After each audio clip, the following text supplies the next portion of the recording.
Guide a mage, a bard, a knight, or a ranger through 8 dungeons to find the concealed treasure.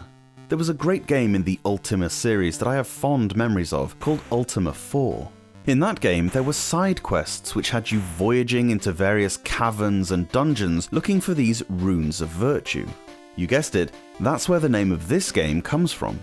Runes of Virtue focuses on this idea of dungeon crawling to retrieve the 8 titular runes. But whereas the side quest of the computer and console game was quite a simple task, it was expanded upon in this handheld adventure with a much more interesting layout of dungeons, featuring a more rigorous action RPG style combat system and some devilishly tricky puzzles. Runes of Virtue is not merely Ultima 4 light, it's certainly its own thing.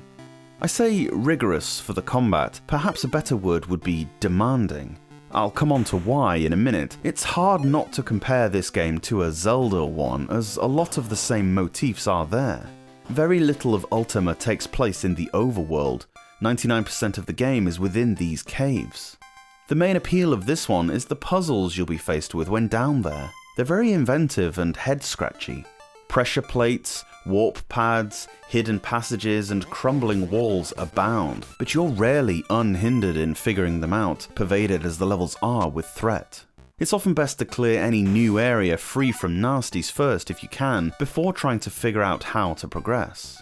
There are areas whereby you'll have to manipulate boulders into spaces in a Sukoban-ish affair, or block enemies in with them so you can earn some treasure. Other times, pressure pads need to be pressed or mushrooms picked in the right order or amount in order to uncover passages. Each of the 8 dungeons has its own challenges. You can pick from 4 characters and they have slightly differing stats and abilities. I wouldn't say that one is better than the other, it depends on how offensive or defensive your playstyle is, and the game is certainly winnable with all of them.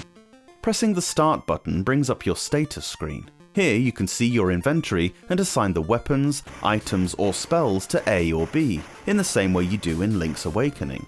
Also shown is your current money and stats, attack power, intelligence and dexterity. There's also your score, which doesn't do anything other than give you a score, your health, some stars that govern the use of your magical items, and an ankh, which will instantly take you back to Lord British's castle. It'll take away any keys you might have found, so you can't use it to cheat through, but it's a nice way to get out from a deep dungeon once you've cleared it. It'll also replenish your health if you're near death, or stuck on a part because you're down to 1 health. It is possible to get stuck in parts due to not having enough HP left. You have unlimited lives, but should you die, you go back to the start of the floor or room you died in. Your HP doesn't reset, but is taken back to what you had when you arrived there. So if you entered a floor with 1 heart, that's what you'll have each time you respawn. It's sometimes better to call it quits, use the ankh and come back more careful. There's no level up system in the game, no experience points to be had. Rather, when you find a rune at the end of a dungeon, it'll be one of 3 types. A rune of compassion will increase your dexterity, which governs your defensive strength. A rune of valor increases your strength increases and gives you an extra heart on your life bar. A rune of honesty adds to your intelligence and gives you an extra star. So, when I say the combat system is demanding, what I mean by that is it suffers a little bit from dodgy hitboxes. This doesn't happen with all the enemies, so it may have even been intended, but for the rats in particular, probably the most common foe, contact damage will occur not only upon touching, but also within the space in front of the enemy. They hide behind doors waiting for you, and you'll take damage the moment you open the door. You can see what's going to happen, but the fastest reflexes in the world won't save you from getting hurt. Rigorous is one thing, unavoidable damage something else entirely, and it's one of my least favourite memes to appear in any video game. You always feel so cheated when it happens, and that feeling never goes away. Sometimes you can bear it in mind and avoid it, but like I say, if the enemy is lying in wait for you, you're going to get hit, and there's nothing to be done about it.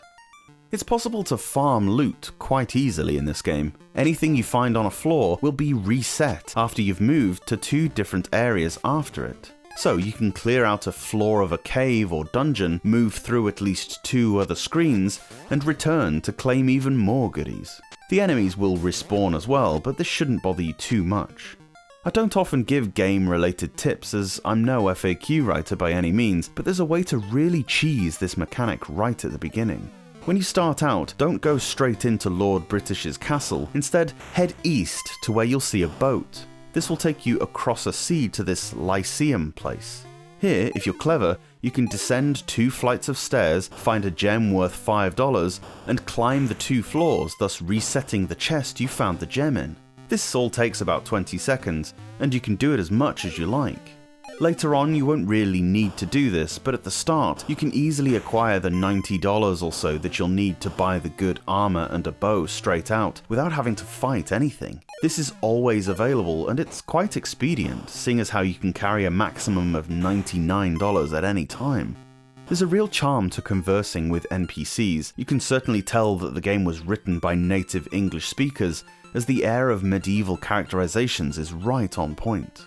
A particularly humorous part is this long, winding corridor with a series of signs warning you, turn back, trolls ahead, seriously, turn back, adventurers go home, it's not too late, you'll be sorry.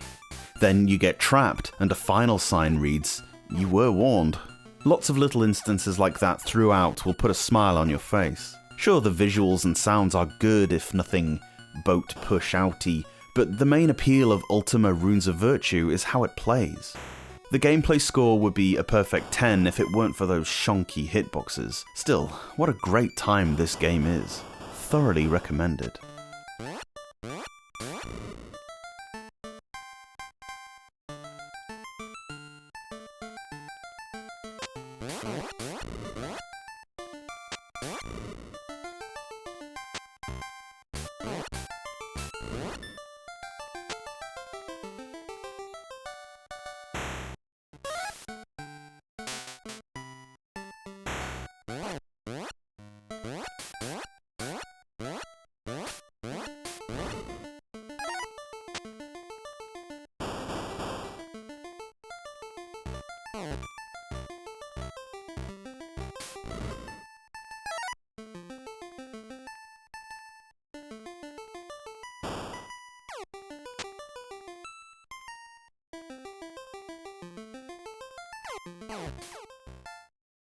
Thanks so much for watching this video.